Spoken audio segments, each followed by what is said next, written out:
Zone spéciale de carrière, qu'est-ce que ces termes recouvrent réellement? La création d'une zone spéciale de carrière est initiée à la demande du ministre chargé de l'Industrie. Son ministère se nomme actuellement ministère de la Transition écologique et de la Cohésion des territoires. L'instauration de la ZSC permet de lever les obstacles à la maîtrise foncière des sols, autorisant l'exploitation des ressources minérales en l'absence du consentement du propriétaire du sol. Le propriétaire n'a aucun droit à l'exploitation. Ce droit, selon les dispositions de l'article L100-3 du Code minier, étant accordé par le gouvernement à un exploitant de son choix.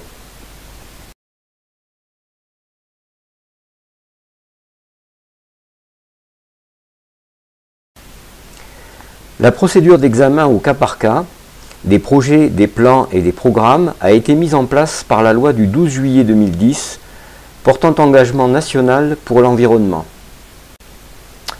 La loi précise qu'une liste de catégories de projets, plans et programmes qui doivent faire l'objet d'une évaluation environnementale a été établie. Il s'agit des articles R 122-2 et R 122-17 du Code de l'environnement.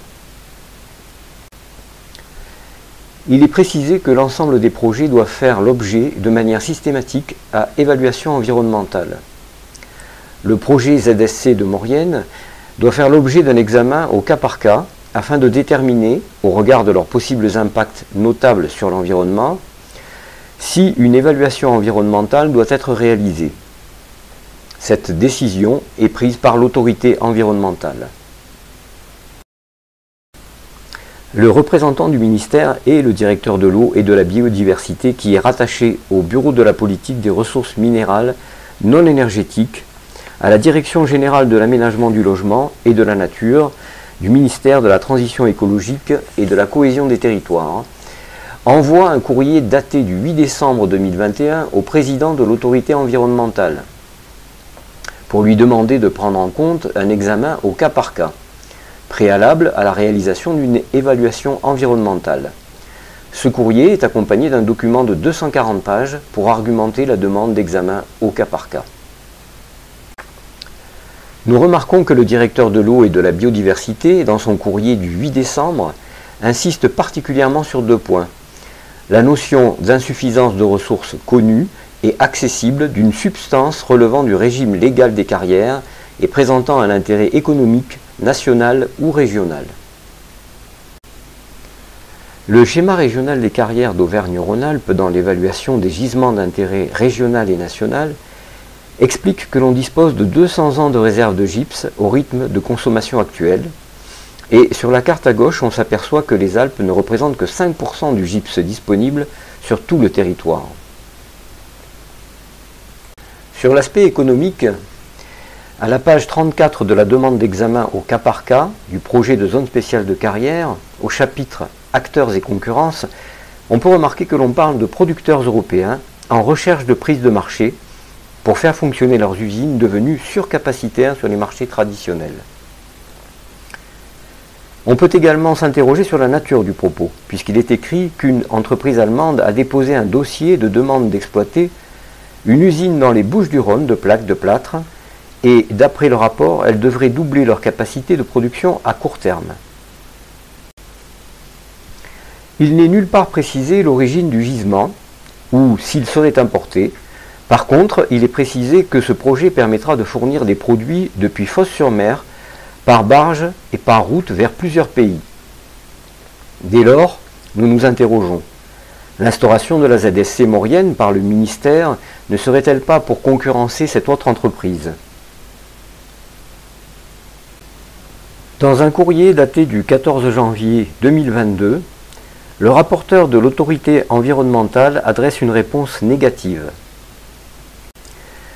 En réponse, quelques aménagements sont apportés au dossier. Le 29 mars 2022, l'autorité environnementale donne son accord en ces termes.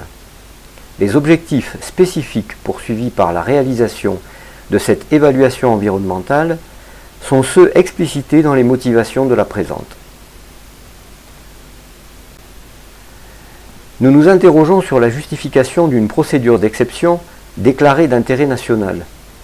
Effectivement, la seule zone spéciale de carrière qui ait été instituée en 60 ans sur le territoire français faisait initialement 129 hectares, plus 33 hectares qui ont été rajoutés ultérieurement. La superficie réservée en Maurienne semble pour le moins ahurissante puisqu'on a la certitude d'une réserve minimum d'encore 30 ans exploitable au sein de la carrière des Rossières. Les arguments économiques sont souvent mis en avant dans le dossier, que ce soit les retombées fiscales et les emplois préservés. Pourtant, le document de l'INSEE, mis à jour le 1er janvier 2022, laisse apparaître une contribution dérisoire comparativement à la contribution fiscale bien réelle des activités économiques de l'ensemble des acteurs du massif de la Maurienne.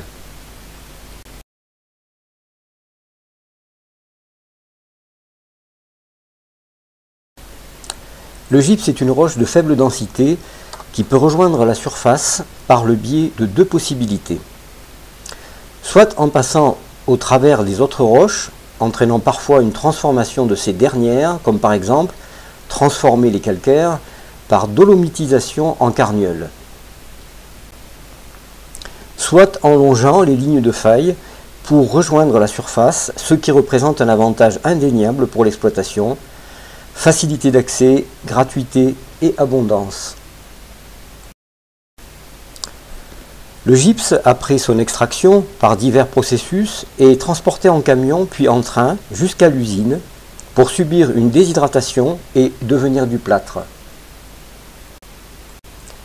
L'anhydrite, après son extraction et son transport vers une cimenterie, deviendra un adjuvant au ciment.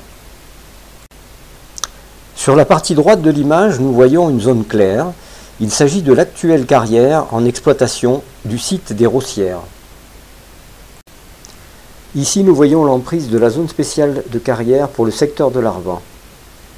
Elle englobe le hameau de Charvin et s'étend également sur les communes de Villarambert, Fontcouverte et les Bautières et donne une échelle de l'étendue de ce projet. Il est à noter que la départementale D926, qui permet d'accéder aux arbres, est intégrée sur plusieurs kilomètres dans la zone spéciale de carrière. Sur cette vue présentant une autre perspective, nous avons resitué les communes de Fontcouverte, Saint-Pancrace, Villarambert et le hameau de Charvin. La pression du glacier sur les roches au cours de la dernière glaciation suit le sens d'écoulement de la vallée. Le retrait du glacier en fond de vallée a entraîné une décompression des terrains. Cette décompression a favorisé la circulation d'eau dans les couches de roches et a eu pour conséquence d'entraîner un glissement des terrains. Cependant, la révolution industrielle a entraîné un exode rural et une déprise agricole. Ce nouvel équilibre a apporté une recolonisation des friches par la forêt et a favorisé une stabilisation des terrains.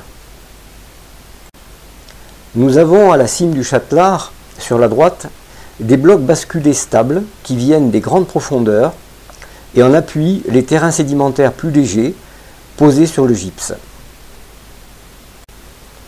Entre les deux, une couverture de terrain débouli et de dépôts glaciaires à la stabilité fragile.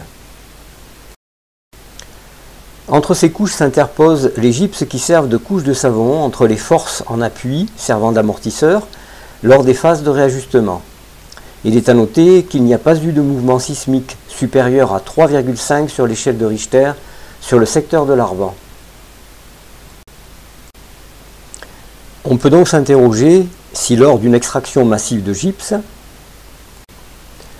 quelles pourront être les conséquences sur la stabilité des sols et devrons-nous envisager de bâtir à nouveau des maisons à colonnes?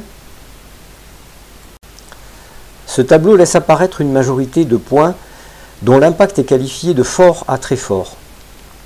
L'étude laisse apparaître que pour les incidences fortes, des mesures d'atténuation seraient nécessaires et pour les incidences très fortes, des mesures d'atténuation obligatoires sans pour autant préciser lesquelles. De même que pour l'obligation de la séquence éviter, réduire, compenser, il est précisé si possible, ce qui reste une notion assez vague.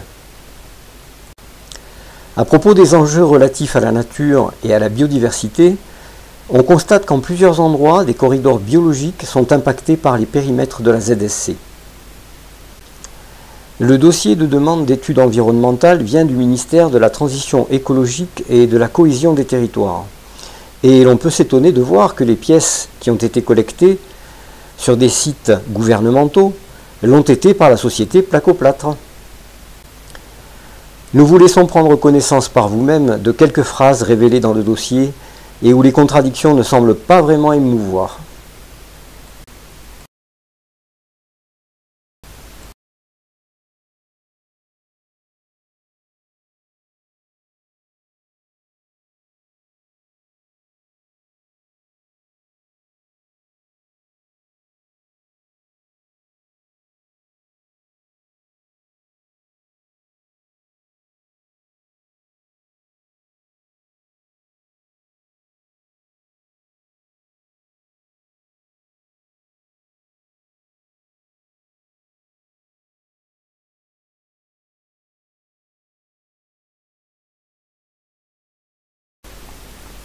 L'argumentation principale du ministère pour l'instauration d'une zone spéciale de carrière en Maurienne sont les besoins urgents en gypse pour l'usine Placoplâtre de Chambéry. Les chiffres accessibles sur le site de Saint-Gobain au sujet de la production de la carrière des Rossières sont assez révélateurs.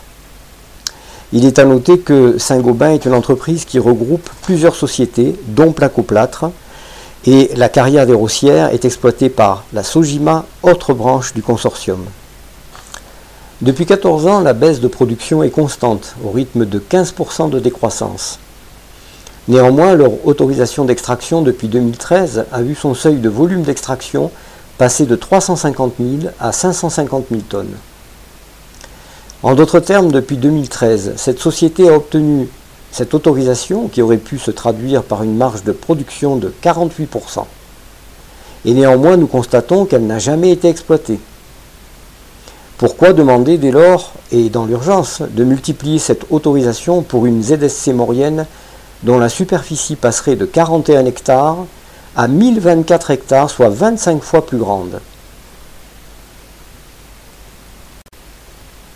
Dans le dossier de 240 pages du projet ZSC de Maurienne, de la demande au sujet d'un examen au cas par cas, avec un passage obligé par plusieurs organismes de contrôle, nous pouvons lire que le ministère affirme que le projet ZSC est globalement compatible avec les orientations et les objectifs de tous les organismes cités, SDAGE, SRADET, SCRE. L'évaluation environnementale serait-elle donc déjà achevée? Pour suivre les travaux réalisés par le collectif Non à la ZSC en Maurienne, vous avez plusieurs sites et réseaux sociaux consultables. Si vous désirez être informé plus particulièrement sur la zone de l'Arvan, merci de transmettre vos coordonnées à zsc-arvan@vamaurienne.ovh. Merci pour votre attention.